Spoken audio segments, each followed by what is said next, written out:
is working on a tool that every vice president of education that's ever existed in Toastmasters is going to love. This tool uses AI with your membership roster to actually pre populate all of your agendas with participants in every role. It gives you the ability to either manually go out and place where you want for people to be the speaker for this week and the evaluator for that week, or it can track using AI.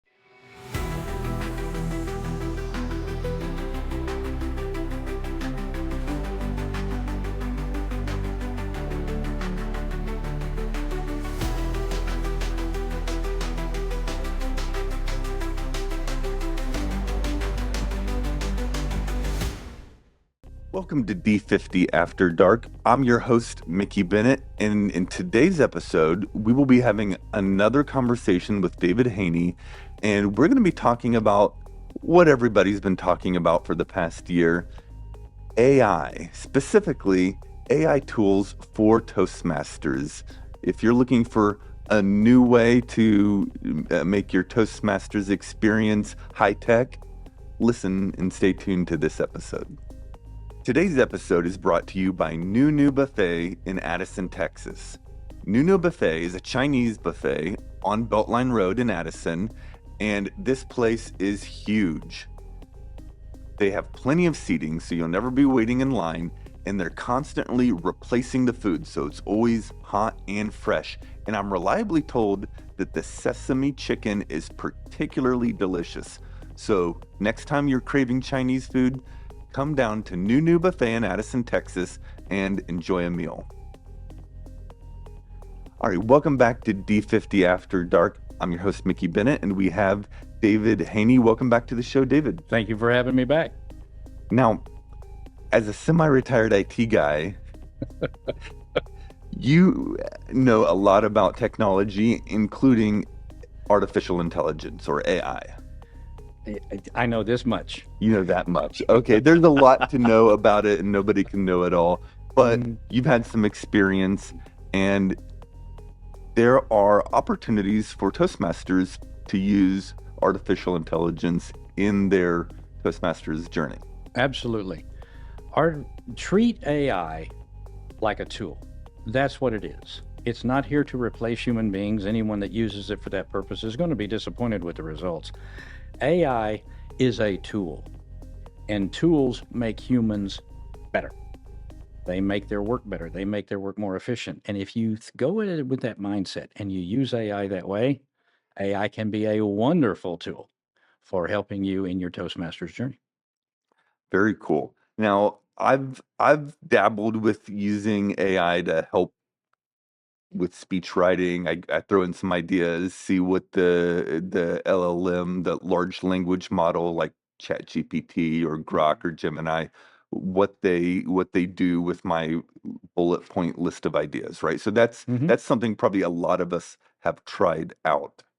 What are some other ways that we can use AI for Toastmasters? Well, one of the most common ways that I've seen it used recently in MetroCrest, my home club, is that our table topics folks tend to jump right in there and throw the theme of the day that we're having in our meeting into it and ask the AI, what can I come up with? Some interesting themes that either agree with this theme, follow the theme, or are antithesis to the theme. And it can throw ideas out that can make table topics an extremely easy and yet interesting and provocative process and outcome for what you're going to present to your people as the table topics master in a meeting. So, for example, if the Toastmaster of the day has selected the theme exotic foods for the meeting, and you're the table topics master, you might go to your favorite AI chatbot and ask it hmm for I'm in my Toastmasters meeting. The theme is exotic foods. I need 5 table topics questions to ask people, and it would give you some ideas. Oh, yeah, it would probably give you 40 or 50, and you'd have to narrow it down. But that's the beauty of AI. AI will give you as much or as little as you want. It's all about how well you ask the question. And just like talking to a 5-year-old child, and I think of AI in many aspects, especially the LLMs, as 5-year-old children that just happen to know everything in the encyclopedia. They have the knowledge. They don't know necessarily how to communicate it, how to ask, or how to answer. So it's your job when you're using AI to ask the question well. And I find the best advice I can give to people is ask the AI the question like you would ask a 5-year-old child. And when you ask it that way, you usually get pretty good responses from it. And as you get practice with it, you can get more specific, you can get more detailed, and you will get back an equal amount of more specific, more detailed answers. Now, in these examples, we're talking about LLMs, large language models, Mhm. which are basically like a chat bot that what most people think of these days when they think of using an AI tool. They think of these chat bots, but artificial intelligence is a technology that's implemented in many other ways than just in LLMs. Mm. And there are some ways in which AI technology has been used to create some tools for Toastmasters, correct? That is true. They're right here in District 50. A friend of mine named Don Teague, who's with Big D Toastmasters, inside the city, has had the opportunity to create a couple of different tools using AI. The first one was created last year because we lost something that the area directors and the division directors used all the time. The gentleman at Toastmasters International at the end of June of 2024, or 25, sorry, June of 2025, retired, that was responsible for producing all the additional reports that were available out on the legend of the DCP reporting tool inside of TMI. So when you go to toastmasters.org, there's a place in there. If you go to your profile or Club Central Mhm. or other places, you can find distinguished club program reporting. Correct. And there was an additional reports option that was highly used by area and division directors in the left margin Hmm. of the DCP reporting screen. And those reports would give you aggregate numbers, like how many of your people have actually paid within this group, within this area, within this division, how many people have gone to, how the officers are scheduled to go training versus the number, et cetera, and so on. Things that you needed to track, you needed to know. And all of this was produced by a single individual working for TMI for years, building all these reports and updating them on a daily basis. When he retired, reports stopped. And Don heard me, crying in my milk one day about the fact that we didn't have access to these reports anymore. And he took it upon himself to use AI with Claude and some tools that he has to go out and try to recreate these.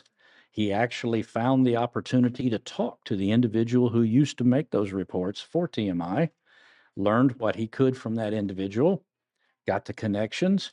And if you go out right now to reportstm.com, you will see his current work in progress, which in my mind has reached about the 70th percentile in terms of completion, in terms of replacing all those lost pieces of information and reporting. And it's out there right now for people to go use. Reportstm.com. .com. Okay. And so Mhm. this is not an official Toastmasters provided tool. This is a third-party tool Mhm. provided by this gentleman. Do I need a subscription to use it, or I can just go to the website and try it out? Right now, it's free of charge. You no requirements for logins or IDs. You can just go straight to it and use it and try it.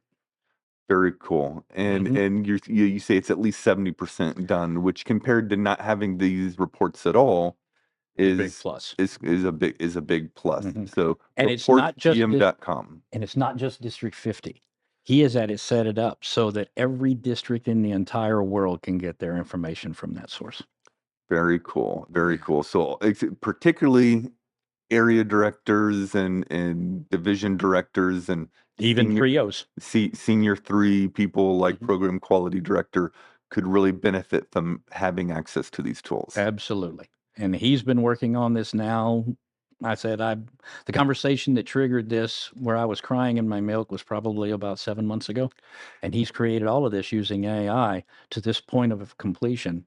in months. And this gentleman, what's his name? Don Teague. Don Teague. I think I know Don. Yep. And Don is an IT guy extraordinaire, uses AI to perform his work, and he's a member here in District 50 of Big D Toastmasters now. Don. And you told me you have another tool that our listeners might be interested that's also AI powered. That's true. This same individual is working on a tool that every vice president of education that's ever existed in Toastmasters is going to love.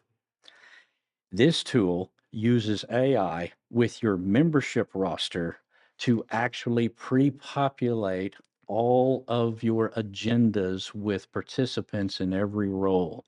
It gives you the ability to either manually go out and place where you want for people to be the speaker for this week and the evaluator for that week, or it can track using AI how long it's been since this person's been an evaluator, whether or not this person has done the appropriate steps in communication to be an evaluator.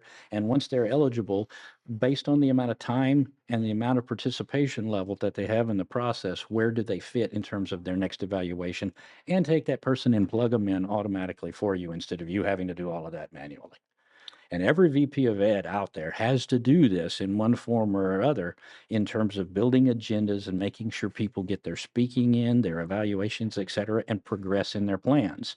This AI will do all of that planning for you and lay it out in a already populated scheme.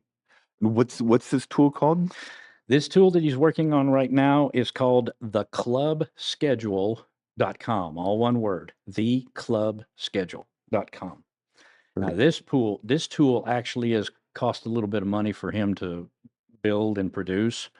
I'm not sure exactly what the final tally on the cost structure will be, but it'll be minuscule, $15, $20 a month or something of that nature. And who knows, depending on how it's sponsored or whatnot, it may be even less than that one day. But he is actually experimenting and using it right now with Big D Toastmasters here in District 50. But it has the ability very soon to be expandable to any club that would want to use it anywhere in the district or, frankly, anywhere in the world. So this isn't really a replacement for something like Free Toast Host. Mm. This is a tool that the vice presidents of education particularly could use to be more effective in less time doing their role as a VP of education. I think he has a long-term plan that it might be a tool that could replace Easy Speak or Free Toast Host at some point in the future, but his current focus is on the gap neither of those tools provide, which is helping the VP of Ed figure out who's going to speak next week. Very cool. Yeah. Very cool. Well, so there's already tools out there to use. Mhm. You can use an LLM for things. Now, I mentioned experimenting with having an LLM, artificial intelligence chatbot, help me write a speech, right? Mhm. Which is not really necessary, and you really should learn to write your own speeches. But I wanted to ask you because I know you're interested in AI ethics. Mhm. Is it unethical for me to ask an AI to write a speech for me and then give the speech? That depends on how far you take it. Um, The my current focus regarding ethics is as a member of the IEEE P7999 Subcommittee on Standards for Ethical Use of AI in Projects and Programs. And one of the things that we are continuing to debate at this particular point is how far is too far for AI? Some of it's obvious. You see people out there suing the manufacturers of certain AIs because AIs have made some foolish recommendations to people. Some very unfortunate circumstances have occurred. That's a clear and obvious cliff you don't want to go off. But when it comes to ethics, I see for our Toastmasters journey, what would you do with another human as the basic starting line of what is ethical with the AI? If I have a friend, then I would ask that friend, I have some ideas. What is the best idea that you hear and that I should go and write my next speech on? That's a perfectly fine question to ask the AI. Hmm. If you want to ask that same friend, I want to write a speech about this subject, but I'm not sure what some of the key points should be in that subject. I could go and look them up online. What do you know? Mhm. That's also a perfectly ethical thing to ask the AI. The rule being that if you can ask another person and it would be considered acceptable, why can't you ask the same question to the AI? That's a good rule of thumb. Just Mhm. imagine what would be permissible with another human. That being said, though, if I if I asked Tommy to write a speech for me and he wrote a speech and then I delivered that at my club, would that be unethical? Well, think about it. Would it be unethical to have another human write your speech for you? That's a whole Yes. profession of speech writers. Right. Politicians give speeches that are written by professional speech writers all the time. That's true, but that's not in an education format. And Mm, this is where you draw the line from an ethical perspective. I In see. a recent in a recent seminar that I conducted at a local college, they asked the same question, but in the student format of how far is too far using AI in a collegiate format as a student. And the answer follows the same pattern. If it's something that you would naturally ask another human to do, or that you could do yourself through lookups and find the information manually, and the only thing the AI is doing is aggregating and reducing the cycle time on work that already permissible to do, Hmm. then it's okay to use the AI to do it. Hmm. But when you cross that line of write the speech for me Hmm. and I'm going to deliver it in an education environment, that's unacceptable. We call that plagiarism, among other things. All right. But it's the old adage, what'll get you an F in college will get you an A in the business world. All right. As you said, there are people who are paid to write, speeches for others as a profession. Hmm. AI can write a speech for you as a profession, but you're shortchanging yourself at Toastmasters if you use that function Hmm. because you're here to learn. And part of your education is learning how to write speeches for yourself. So using the AI to do that shortchanges your learning opportunity. And just like using AI to do your homework for you in Hmm. school, shortchanges your learning in school. Using it to write a speech for Toastmasters shortchanges your learning here. And that's the mentality you have to have when drawing that line of what is and isn't ethical in using AI at Toastmasters. That's a good distinction. We're in an educational environment, so Mhm. behave accordingly. Right. Very cool. All right. Well, you definitely cleared up some things for me and taught me about some new tools that are available for Toastmasters. I'm looking forward to trying some of these out. And as we wrap up, do you have any possible call to action for our listeners? Oh my. Don't be afraid of AI. There's a lot of people out there that fear it. It's going to take my job. It's going to take over the world. There's going to be robots running the planet. There won't be a need for humans. Ladies and gentlemen, don't fear the tool. It's a tool. In some ways, no different than a fork eating your food with at the dinner table. It's a sophisticated tool, it's a talented tool, but in the end, it's a collection of knowledge with an engine that tries to feed back that knowledge to you based on the quality of the question you asked it. It is only capable of doing in the end what you yourself can request it to do, especially in these large language conversational models. Don't fear it. Learn to use the tool, and the tool can help you do more. All right. Well, thank you very much for teaching us about AI and Toastmasters, David. And for our listeners, we will have one more episode with David Haney. We're going to talk about leadership triangles. What do we mean by leadership triangles? Well, I guess you'll just have to stay tuned for our next episode to learn about leadership triangles. This is Mickey Bennett, and I'll be back.